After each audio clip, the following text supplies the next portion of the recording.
20 अक्टूबर का पेपर था उसकी हमने रीजनिंग कर ली थी, मैथ्स कर ली थी, इंग्लिश कर ली थी। अब हम जीके करेंगे। ये थर्ड शिफ्ट है। ओके, ये कल आनी थी वीडियो बट कल आ नहीं पाई, तो इसको मैं आज डाल रहा हूँ। और ये है 20 तारीख की, जो 20 अक्टूबर को पेपर हुआ दिल्ली पुलिस का हेड कांस्टेबल का, उसकी ये थर्ड शिफ्ट है। आइए देखते हैं क्या 20 सवाल पूछे गए जीके के अंदर। सबसे पहला क्वेश्चन हमारे पास आ रहा है कि जो अमन सेतु है ये कहां पर है। देखिए, अमन सेतु जो है ये बहुत एक प्रोमिनेंट सेतु है, और ये आपको मिलेगा जब कश्मीर से आप पीओके की तरफ जाएंगे। यानी कि ऑप्शंस देख लेते हैं। बेसिकली जम्मू एंड कश्मीर, ठीक है। दूसरा है श्रीनगर से मुजफ्फराबाद, ओके ठीक है। उसके बाद है पठानकोट से अमृतसर, और ये आया हमारे पास हुसैनवाला बॉर्डर। नहीं, देखिए श्रीनगर से जब आप पीओके की तरफ जाते हैं तो मुजफ्फराबाद की तरफ जब आप जाते हैं तो आपको उस सेतु में जाना पड़ता है। तो उस सेतु का नाम क्या है हमारे पास? अमन सेतु इस सेतु का नाम है, और इसकी लोकेशन क्या है? श्रीनगर और मुजफ्फराबाद में है। आइए दूसरा क्वेश्चन देखते हैं। दूसरा क्वेश्चन क्या है हमारे पास? जो सॉल्ट सत्याग्रह है गांधी जी ने किस ईयर में लॉन्च किया था? 1919, 1929, 1920 और 1930। तो इसका जो राइट आंसर है वो है 1930। आइए पढ़ते हैं सॉल्ट सत्याग्रह क्या था। देखिए सॉल्ट सत्याग्रह क्या था, इसको डांडी मार्च भी कहा जाता है, आपने सुना होगा इसके अंदर। इसमें महात्मा गांधी जी ने 24 दिन का एक मार्च किया था, जो चालू हुआ था 12 मार्च 1930 को, और ये 5 अप्रैल 1930 तक गया था। जो नमक का जो कानून था उसको गांधी जी ने तोड़ा था और ब्रिटिश हुकूमत को बिल्कुल हिला कर रख दिया था। तो ये 24 दिन की मार्च थी, 12 मार्च से स्टार्ट हुई थी 1930 के अंदर, और 5 अप्रैल 1930 तक चली थी। तो ये डायरेक्ट क्वेश्चन है हमारी क्लास में से, ठीक है। अच्छा, अब आप देखेंगे क्या कितने बंदे साथ में गए थे। तो गांधी जी ने ये जो मार्च स्टार्ट करी थी उनके साथ में 78 बंदे थे, ठीक है। और साबरमती आश्रम से लेकर ये डांडी तक की मार्च थी, ठीक है। आइए नेक्स्ट क्वेश्चन देखते हैं क्या आ रहा है। Who among the following took over the chief minister of Punjab in September 2021। तो जब कैप्टन अमरिंदर सिंह जी ने इस्तीफा दे दिया था तो उसके बाद के जो चीफ मिनिस्टर बने थे वो कौन थे? हमारे पास ऑप्शंस हैं। तो हमारा जो राइट आंसर है वो है चरणजीत सिंह चन्नी जी। ये बने थे चीफ मिनिस्टर जब कैप्टन अमरिंदर सिंह ने इस्तीफा दे दिया था। और अभी के जो प्रेजेंट में इनके चीफ मिनिस्टर हैं उनका नाम क्या है? उनका नाम है भगवंत मान जी। और भगवंत मान जी आम आदमी पार्टी से आते हैं। 117 सीटें हैं विधानसभा की यहाँ पर, और 16 मार्च 2022 को इन्होंने शपथ ली थी पंजाब के चीफ मिनिस्टर की। बढ़ते हैं आगे की तरफ। हमारे पास है किताब the anomalies in laws and justice. ये किताब जून 2021 में आई थी, और इस किताब के जो ऑथर हैं उनका नाम है R.V. रविंद्रन। तो ये करंट अफेयर का क्वेश्चन है जो 2021 से आया हुआ है, ठीक है। ये किताब है, और ये जस्टिस साहब हैं, सुप्रीम कोर्ट के जज हैं ये R.V. रविंद्रन। अगला क्वेश्चन है, बहुत अच्छा क्वेश्चन है।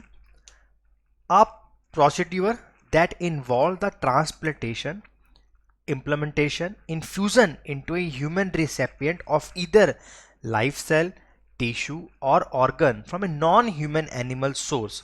ठीक है, बेसिकली मैं आपको क्वेश्चन समझाता हूँ क्या है। क्वेश्चन ये है, आज से 2 साल पहले एक पिग के हर्ट को एक इंसान के हर्ट में लगाया गया था। तो अगर एक नॉन ह्यूमन बंदे की चीज़ एक ह्यूमन में लगाई जाएगी तो वो आपसे पूछ रहे हैं कि उस प्रोसेस को क्या कहा जाता है। तो इस प्रोसेस को कहा जाता है जीनो ट्रांसप्लांटेशन। तो ये काफ़ी इंपॉर्टेंट है जीनो ट्रांसप्लांटेशन। तो आप इसको ऐसे भी समझ सकते हो कि एक जनरल नॉलेज, एक जनरल अवेयरनेस वाली बात है इसके अंदर, तो ठीक है। तो इसका आंसर क्या हो गया? जीनो ट्रांसप्लांटेशन। आगे बढ़ते हैं नेक्स्ट क्वेश्चन। हमारे पास क्वेश्चन है, अभी प्रधानमंत्री जी ने 2021-22 के अंदर एक स्कीम चालू करी थी जो ओबीसी SC ST इनके बच्चों को बढ़ावा देने के लिए। तो ये जो स्कीम थी इसका नाम क्या था? PM मुद्रा योजना, रेल कौशल विकास योजना, हृदय प्लान और PM दक्ष योजना। तो इसका जो राइट आंसर है वो है प्रधानमंत्री दक्षता और कुशलता सम्पान हितग्राही, ठीक है जी, योजना। Next question, which of the following is correct about ITCZ। हमारे पास ये 4 ऑप्शन है। अब आप सबसे पहले समझेंगे कि ITCZ होता क्या है। देखिए ITCZ क्या होता है? The inter tropical conversion zone. ये जोन आपको इक्वेटर के पास में मिलता है, ठीक है। यहाँ पर क्या होता है? लो प्रेशर क्रिएट होता है, ठीक है, लो प्रेशर क्या होता है, क्रिएट होता है। तो नेक्स्ट टाइम में अगर ये सवाल आता है तो आपसे ITCZ की फुल फॉर्म पूछी जा सकती है, इंटर ट्रॉपिकल कन्वर्जेंस जोन। और ये कहाँ पर होते हैं, तो ये इक्वेटर के पास होते हैं। कहाँ पर होते हैं आपके, ये इक्वेटर के पास होते हैं। चलिए आगे बढ़ते हैं, क्वेश्चन देखते हैं। 8वां क्वेश्चन क्या आया, विच of the following institution provides micro finance small industry in India. कहते हैं हमारे देश के अंदर छोटे जो उद्योग होते हैं उनको लोन कौन देता है। हमारे पास ऑप्शन है IDBI, IFCI, सिडबी और नाबार्ड। तो इसका राइट आंसर है सिडबी। सिडबी की फुल फॉर्म क्या है, small industrial development bank of India. इसकी स्थापना 1990 के अंदर हुई थी और इसको आपको हेडक्वार्टर मिलेगा उत्तर प्रदेश की राजधानी लखनऊ के अंदर। बढ़ते हैं आगे की तरफ, कहते हैं in which year was the fundamental duties for the citizen added in the constitution of India. तो आपको मैंने बताया था स्वर्ण सिंह कमेटी बनाई थी इंदिरा गांधी जी ने, सन था 1976 का, 42वां अमेंडमेंट किया गया था और भारत के अंदर फंडामेंटल ड्यूटीज जोड़ी गई थी। तो इसका राइट आंसर क्या हो गया, 1976 हो गया। ठीक है, हमें जीके को रिवाइज करना इसलिए मैं आपको तेज पढ़ा रहा हूं। तो ये है पार्ट 4A हमारा, और आर्टिकल 51A है फंडामेंटल ड्यूटीज का। पहले 10 थी, फिर बाद में कितनी हो गई थी, ये 11 हो गई थी। कमेटी का नाम क्या था, स्वर्ण सिंह कमेटी था। ठीक है, आगे बढ़ते हैं। वन विहार नेशनल पार्क कहाँ पे है, तो वन विहार नेशनल पार्क आपको कहाँ मिलेगा, मध्य प्रदेश में मिलेगा। अब हमसे मध्य प्रदेश के ऑप्शंस दिए गए हैं, तो मध्य प्रदेश के जो ऑप्शंस हैं, जो आपको वन विहार है वो आपको मिलेगा भोपाल के अंदर। आइए देखते हैं मध्य प्रदेश के और कौन कौन से हमारे पास नेशनल पार्क्स है। कान्हा नेशनल पार्क है हमारे पास, माधव नेशनल पार्क है, बांधवगढ़ नेशनल पार्क है, वन विहार जो अभी हमसे पेपर में पूछा गया भोपाल में है। अच्छा, मांडला फॉजिल नेशनल पार्क, और पन्ना नेशनल पार्क, पन्ना, माना का, माधव, कान्हा तो बहुत इंपॉर्टेंट है। पंच नेशनल पार्क और संजय गांधी नेशनल पार्क और आपका सतपुरा नेशनल पार्क। ये सारे के सारे नेशनल पार्क्स आपको कहाँ मिलेंगे, in the state of Madhya Pradesh. बढ़ते हैं आगे की तरफ, कहते हैं after being presented separately for 92 years when was the railway budget merge with the union budget and since then presented together. देखिए 92 साल के बाद रेलवे बजट को, पहले रेलवे बजट आता था, बाद में आम बजट आता था, लेकिन अरुण जेटली जी ने जब वो सरकार में थे उन्होंने इसको फिर मर्ज कर दिया था। तो अरुण जेटली जी थे, तो हमें देखना है इसका राइट आंसर क्या है, 2017। उस समय वो फाइनेंस मिनिस्टर थे देश के। आगे क्वेश्चन आता है, इसमें से क्या ठीक नहीं है साउथ के रूलर राजा चोला के लिए। पहला ऑप्शन है he was a tolerant ruler. Bharat के जितने भी राजा हुए हैं वो सारे के सारे टॉलरेंट थे।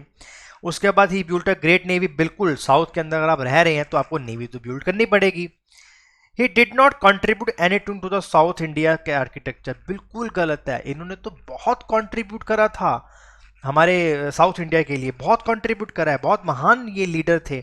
और he led the foundation of local self government. तो ये बिल्कुल बेसिक सा सवाल था और इसका राइट आंसर क्या हो गया, he did not contribute anything to the south Indian architecture.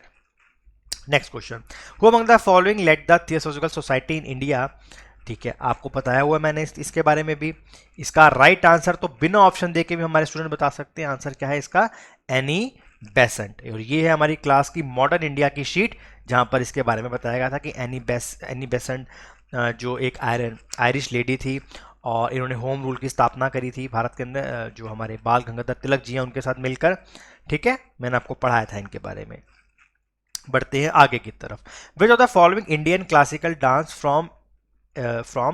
Forms it's interpreted as the dance of celestial. अच्छा, बहुत अच्छा है ये डांस। सत्रिया आपको पता ही है, असम का है, मोहिनीअट्टम, भरतनाट्यम, और हमारे पास क्या हो गया, कथक हो गया। तो हमारे पास ऑप्शंस हैं बहुत सारे के सारे। ठीक है, अच्छा हमसे कभी कभार ये भी पूछ सकते हैं कि आप हमें ये बताइए कि कौन सा डांस कहाँ से है। तो इसकी जो PDF है वो आपको कहाँ मिलेगी, वो मिलेगी आर्ट एंड कल्चर वाले के अंदर। ठीक है, उसमें सारे के सारे जो है हमारे को डांस दे रखे हैं। ठीक है, अब इसका जो आंसर है, इसका आंसर जो है वो है मोहिनी अट्टम। ठीक है, मोहिनी अट्टम इसका जो है आंसर है।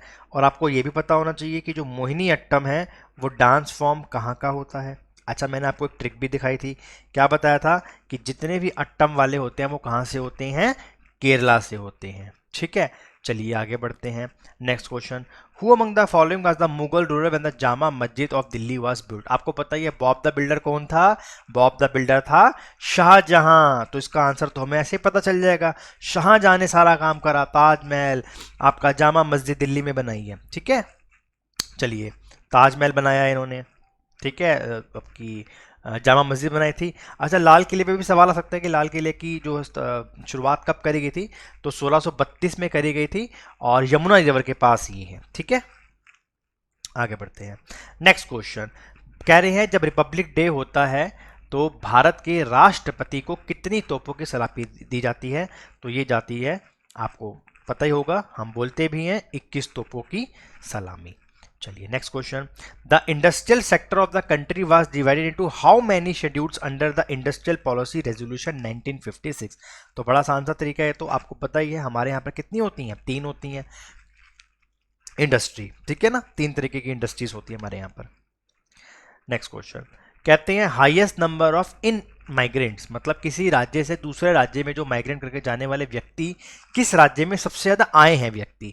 तो आपको पता होगा जितने भी मेट्रोपॉलिटन शहर हैं हमारे, लाइक महाराष्ट्र है, हमारा दिल्ली है और हमारा साउथ के राज्य हैं, तो आप ऑप्शन देखते हैं राजस्थान, उत्तर प्रदेश, महाराष्ट्र और गुजरात। तो हम इसको आराम से बता सकते हैं इसका आंसर, उन्होंने इतना अच्छे ऑप्शंस दिए, दैट इज महाराष्ट्र। ठीक है, नेक्स्ट क्वेश्चन कहते हैं why was the growth rate of India during 1901 और 1921 स्टेगनेंट हो गई थी। अच्छा, अब आप देखिए भारत की जो आबादी है घटी भी है, जब पार्टीशन हुआ था उस समय घटी भी थी, लेकिन उसके बाद भारत की आबादी बढ़ती ही आई है। वो कहते हैं 1901 से लेकर 1921 तक क्या कारण थे कि भारत की आबादी बिल्कुल ठहर सी गई थी।